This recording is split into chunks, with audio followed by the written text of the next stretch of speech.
नमस्कार मित्रों, आराधना degree college के ऑनलाइन मंच पर आपका स्वागत और अभिनंदन है। अपने पिछली कक्षाओं में हिंदी साहित्य से रिलेटिव आदिकाल के संबंध में कुछ बातें की थी। आज हम उसी आदिकाल का एक टॉपिक लेंगे।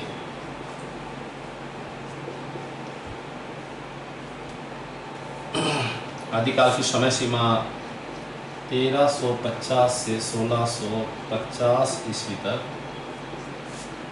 आदिकाल को तो हम पढ़ चुके हैं पिछली क्लास में। आदिकाल में निम्न प्रकार के साहित्य रचे गए: रासो साहित्य, नाथ साहित्य, सिद्ध साहित्य,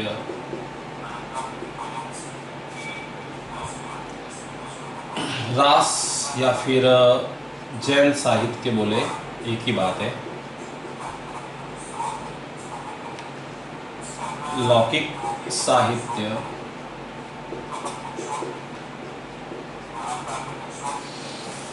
इस तरह ये आदिकाल के मुख्यतः साहित्य है जो आदिकाल के समय में रचे गए थे। आज हम रासो साहित्य के बारे में पढ़ने की कोशिश करेंगे। आदिकाल में रासो साहित्य के बारे में पढ़ने की एक कोशिश करेंगे। सबसे पहले हमारा टॉपिक होगा रासो साहित्य के बारे में कि रासो शब्द की उत्पत्ति। मैं अगर कहना चाहूँ कि आदिकाल में जो रासो साहित्य रचे गए उसमें जो रासो शब्द है, उस रासो शब्द की उत्पत्ति कौन से शब्द से मानी गई है? इसी शब्द को आधार लेते हुए रामचंद्र शुक्ल ने, जो बड़े आलोचक हुए हैं हिंदी साहित्य जगत के, श्री रामचंद्र शुक्ल जी, इन्होंने रासो शब्द की उत्पत्ति रसायन से मानी है। रामचंद्र शुक्ल के अनुसार अगर माना जाए तो रासो शब्द की उत्पत्ति रसायन से मानी गई है। इसी तरह हजारी प्रसाद द्विवेदी ने रासो शब्द की उत्पत्ति राशक से मानी है। फिर तीसरे विद्वान ग्रियसन ने रासो शब्द की उत्पत्ति राजसूय से मानी है। अतः हम कह सकते हैं कि रामचंद्र शुक्ल ने रसायन से, हजारी प्रसाद द्विवेदी ने रासक से, ग्रियसन ने राजसूय से रासो शब्द की उत्पत्ति मानी है। और सर्वमान्य तर्क हिंदी साहित्य जगत में रासो शब्द की उत्पत्ति का रहा, वह था हजारी प्रसाद द्विवेदी का रासक शब्द। इस तरह रासो शब्द की उत्पत्ति हुई। अब हम दूसरा पॉइंट पढ़ेंगे, रासो शब्द की विशेषता। दूसरा पॉइंट रहेगा हमारा रासो साहित्य की विशेषताएं कहे या फिर प्रवृत्तियां कहे, एक ही बात है। सबसे पहले अगर मैं रासो साहित्य की विशेषताओं पर बात करूं तो जो रासो साहित्य है वह मुख्यतः चारण कवियों द्वारा रचे गए। रासो साहित्य मुख्यतः चारण कवियों द्वारा रचे गए। मेरे कहने का तात्पर्य यह है कि अधिकतर जो कवि हुए रासो साहित्य लेखन में, वो चारण कवि हुए। इन्होंने अपने आश्रयदाताओं का भरपूर वीरता संबंधी उल्लेख करके अनेक रासो ग्रंथ रचे, जिनमें पृथ्वीराज रासो का अगर वो बात करें तो उसमें छंदबरदाई जो जगत गोत्र भाट नामक कवि थे, जिन्होंने पृथ्वीराज रासो रसा। इसी तरह से नरपति नाल, जिन्हें बिसल देव रासो रसा। इस तरह से हम कहा जाए तो चारण कवियों ने अनेक रासो ग्रंथ रचे, जिनमें मुख्यतः वीरता या वीर रस विद्यमान था। उनके ग्रंथों में अधिकतर वीर रस विद्यमान था। तो दूसरी अगर रासो साहित्य की विशेषता माने तो वीर रस विद्यमान होना, और वीर रस के साथ में बहुत जगह ऐसा भी देखा गया है रासो ग्रंथ में, जहाँ पे श्रृंगार रस भी देखने को मिलता है। तो वीरता के साथ में, वीर रस के साथ में श्रृंगार रस भी देखने को मिलता है। जैसे पृथ्वीराज रासो में वीर रस तो देखने को मिलता ही है, उसके साथ साथ श्रृंगार रस भी देखने को मिलता है हमें, और पढ़ते वक्त इन दोनों रसों की हमें अनुभूति होती है। इसी तरह से तीसरा है, चौथा पॉइंट बनता है हमारा, ऐतिहासिकता के साथ में, ऐतिहासिकता के साथ अपने कल्पना भी देखने को मिलती है। यानी रासो साहित्य में ऐतिहासिकता के साथ साथ हमें काल्पनिकता भी देखने को मिलती है। ऐसे ऐसे इन ग्रंथों में चित्रण या चरित्र चित्रण या फिर नायक नायिका संबंधी जो भी अनेक चित्रण देखने को मिलते हैं, वो काल्पनिक चित्रण भी हैं, और कई पर भी उसमें व्यक्तित्व भी काल्पनिक बताए गए हैं। तो इस तरह ऐतिहासिकता के साथ साथ काल्पनिकता भी देखने को मिलती है हमें रासो साहित्य के अंतर्गत।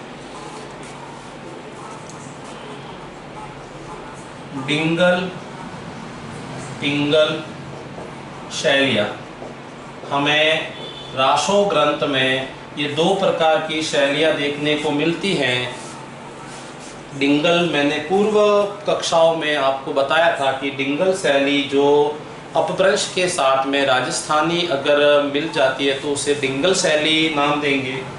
उसी तरह से अपभ्रंश के साथ में अगर ब्रज भाषा मिल जाती है तो उसे पिंगल शैली नाम देंगे। पृथ्वीराज रासो में सबसे ज़्यादा विख्यात शैली कहे तो हम पिंगल शैली कह सकते हैं। सबसे ज़्यादा विद्यमान शैली यही है पृथ्वीराज रासो में, और अनेक ऐसे काव्य हुए हैं रासो ग्रंथ संबंधी जिन्हों में पिंगल शैली भी विद्यमान है। इस तरह हम बड़ी मोटे मोटे तौर पर देखें तो हमारे पास में ये 6-7 या 5 बिंदु आते हैं रासो साहित्य की विशेषताओं के अंतर्गत, जो मुख्य रूप से आपके परीक्षा की दृष्टि से उत्तम रहेंगे। इसके बाद में हम कुछ रासो साहित्य जो आदिकाल में रचे गए उनके नाम और उनके लेखक के बारे में थोड़ा पढ़ने की कोशिश कर रहे हैं। रासो साहित्य एवं उनके कवि या फिर लेखक। इस तरह पहला जो रासो साहित्य हमारे सामने आता है वह है पृथ्वीराज रासो। पृथ्वीराज रासो, इनके कवि हुए हैं, सर्वविदित है, छंदबरदाई। ये मतलब रासो साहित्य महत्वपूर्ण है परीक्षा की दृष्टि से। इसमें 2-4 प्रश्न मौखिक तौर पे अगर मैं आपको बताऊं तो इस तरह हो सकते हैं कि पृथ्वीराज रासो की रचना किसने की, तो इसका उत्तर सामान्य सा उत्तर होगा छंदबरदाई। और पृथ्वीराज रासो को पूरा किसने किया, तो उसको पूरा करने वाले जो कवि थे, जो पुत्र थे छंदबरदाई के, उनका नाम था जलहण। जलहण ने इसको पूरा किया था। कहते हैं कि पृथ्वीराज रासो में 69 यानी कि 69 सर्ग है, जिसमें से पृथ्वीराज रासों में 68 ही मिलते हैं। 68 सर्ग ही पृथ्वीराज रासों में सर्ग तो हैं 69, लेकिन मिलते हैं 68। एक और है बात, 58 तो रचना की थी सर्गों की इन्होंने, छंद बरदाई ने, और 10 सर्ग बताए थे जलहण ने। इसलिए अगर कह सके तो पृथ्वीराज रासों को पूरा करने का काम जलहण ने किया। अगर आगे कोई और सवाल आए कि इतने सर्ग रचे, तो उन्होंने 10 रचे थे और छंद बरदाई ने 58 सर्गों की रचना की थी। हम इनको मुख्य तौर पर विस्तृत से आगे पढ़ेंगे, इनके बारे में भी। आज अभी सिर्फ इनके बारे में संक्षिप्त जानकारी यही लेंगे कि पृथ्वीराज रासों की रचना छंद बरदाई ने और पूरा किया जलहण ने। दूसरा अगर माने तो विशलदेव रासो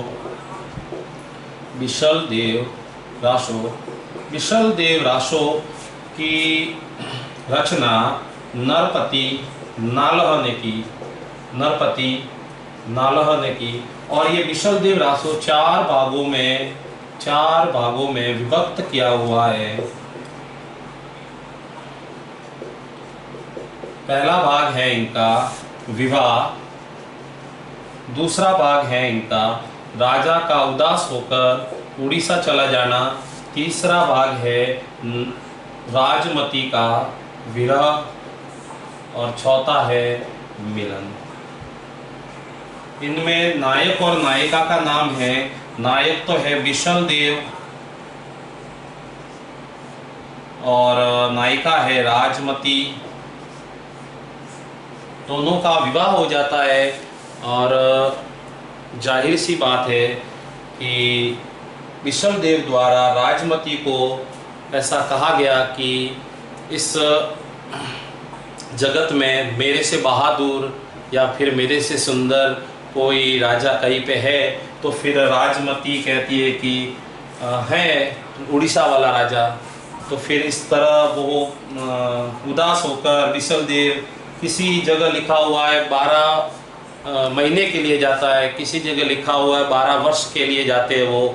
तो इस तरह विशलदेव उड़ीसा चले जाते हैं। फिर राजमती उन्हें ढूंढती हुई, उनका मतलब फिर विरह होता है। राजमती विरह वर्णन आपने सुना ही होगा, ये भी है जो पहला विरह वर्णन है। विशलदेव रासो में पहली बार विरह वर्णन देखने को मिलता है, जिसे हम 12 मासा कह सकते हैं। पहली बार 12 मासा का वर्णन विशलदेव रासो में ही देखने को मिलता है। फिर उनका मिलन हो जाता है।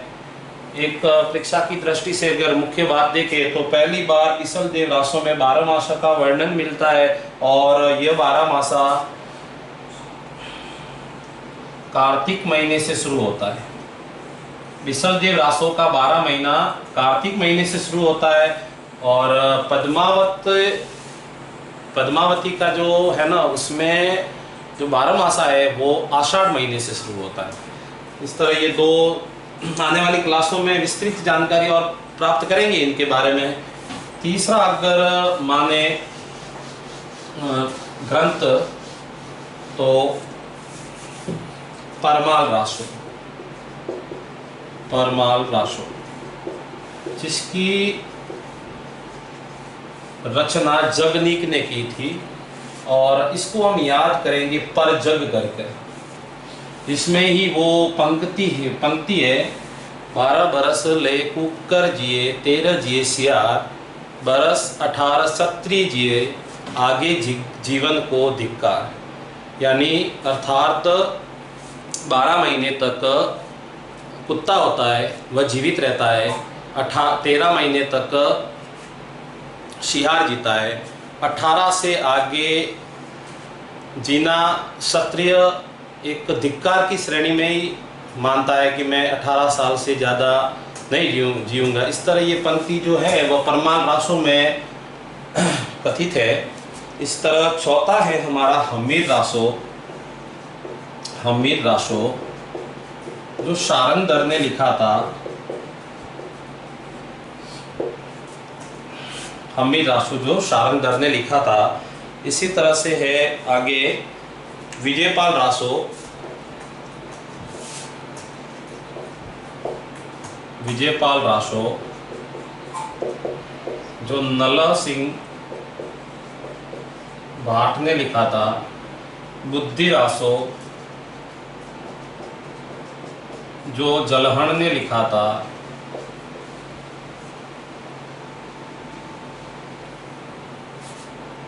खुमान रासो, जो दलपति विजय ने लिखा था। इस तरह मोटे मोटे अगर शब्दों में देखा जाए तो ये साहित्य और उसके लेखक है। आने वाली क्लासों में हम इनका विस्तृत अध्ययन भी करेंगे। आज हम जो रासो साहित्य पढ़ रहे हैं, इससे आगे वाला बिंदु लेते हैं पृथ्वीराज रासो। उनके बारे में कुछ संक्षिप्त जानकारी पढ़ने की कोशिश करेंगे। रासो साहित्य में पहला जो आपको भी मैंने बताया था, पृथ्वीराज रासो।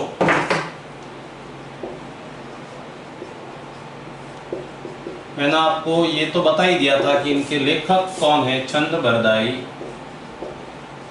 और इसको पूरा करने वाले कवि थे चंद बरदाई पुत्र जलहण। चंद बरदाई पुत्र जलहण।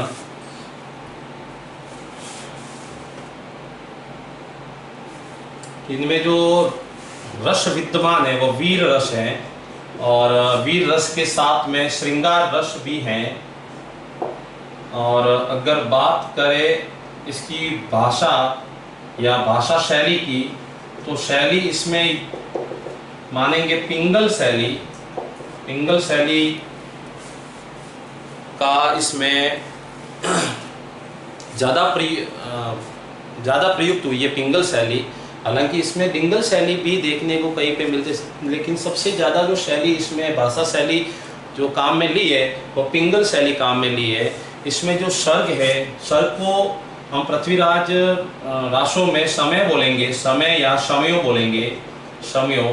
इसमें शमयों की संख्या है 69, और इसमें से पृथ्वीराज रासो में 68 ही देखने को मिलती है, यानी समयों की संख्या जो 68 ही देखने को मिलती है। इसी तरह मैंने आपको पहले ही बता दिया था कि इसमें 58 तो चंद बरदाई ने लिखे और 10 समय है वह जलहण ने लिखे हैं। इस तरह अगर देखा जाए तो ये सर्गों को इसमें समय बोला गया है। इनके प्रमाणिकता के बारे में अगर बात करें तो 3 कथन हमारे सामने आते हैं। एक तो अप्रमाणित, यानी ऐसे विद्वान हुए हैं जिन्होंने पृथ्वीराज रासो को अप्रमाणित करार किया है। इसी तरह से अर्ध प्रमाणित, यानी आधा प्रमाण आधा अप्रमाण मानते, यानी है भी है और नहीं भी है। और तीसरे धड़े के लोग हुए हैं या कवि हुए हैं जिन्होंने बोला है प्रमाणित। इस तरह अगर बात करें पृथ्वीराज रासो के बारे में, प्रमाण के बारे में, तो पृथ्वीराज रासो 3 प्रकार के भागों में ये बढ़ जाता है। पहला मैं लिखूंगा यहाँ पे अप्रमाणित, नित, यानी वे लोग जो पृथ्वीराज रासो को अप्रमाणित स्वीकार या फिर बता रहे हैं। उसमें मैं एक नॉर्मल सी ट्रिक है, एक राम, श्याम, हीरा, मोती, मुंशी, फूल। कहने का तात्पर्य ये है, राम से आ जाएगा रामचंद्र शुक्ल, रामचंद्र शुक्ल। श्याम से आ जाएगा श्याम, श्यामल दान, न कि श्याम सुंदर दास, श्यामल दान। तीसरा आ जाएगा हीरानंद, हीरानंद ओझा। मोती से आ जाएगा मोतीलाल मैनारिया। मुंशी से आ जाएगा मुंशी देवी प्रसाद और बूलर से आ जाएगा बूलर। इस तरह ये 6-7 कवि हैं, इन्होंने पृथ्वीराज रासो को अप्रमाणित माना है। इसी तरह से एक प्रमाणिकता के बारे में भी देखने को मिलता है कि कुछ लोगों ने इस पृथ्वीराज रासो को प्रमाणित माना है। ये अप्रमाणित था। दूसरा है प्रामाणित। इस रचना को प्रमाणित मानने वाले जो हिंदी साहित्य जगत में लेखक हुए हैं, जिनमें पहला नाम है इनका श्याम सुंदर दास, मोती श्याम सुंदर दास। आपको ये पता रखना है कि वो श्यामल दान थे जो अप्रमाणित मानते हैं, ये श्याम सुंदर दास है। दूसरा है मोहनलाल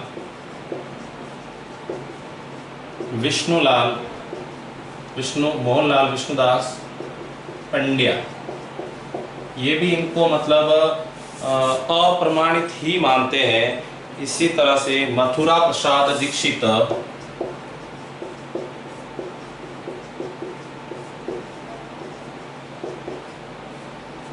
चौथा अगर माने तो ग्रियर्सन,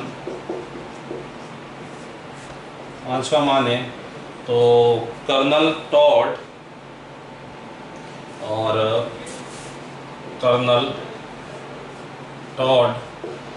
और अंत में माने तो अयोध्या सिंह उपाध्याय।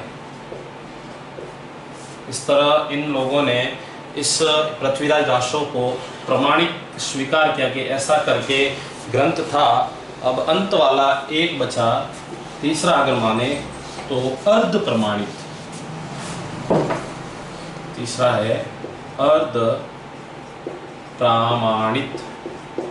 इसका एक छोटी सी ट्रिक है, अगर हजार सुनीति विजय, अगर से होगा अगर चंद नहाटा, हजार से होगा हजारी प्रसाद द्विवेदी, और सुनीति कुम से होगा सुनीति कुमार चटर्जी, और अंत में विजय से होगा मुनि जिनी विजय, मुनि जिनी विजय, जिन विजय, मुनि जिन विजय। इस तरह ये चार है। इन्होंने पृथ्वीराज रासो को अप्रमाणित माना है।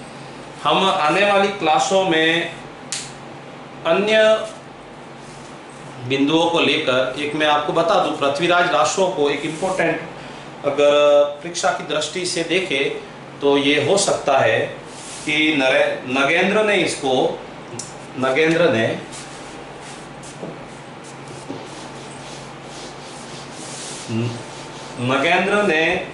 पृथ्वीराज रासो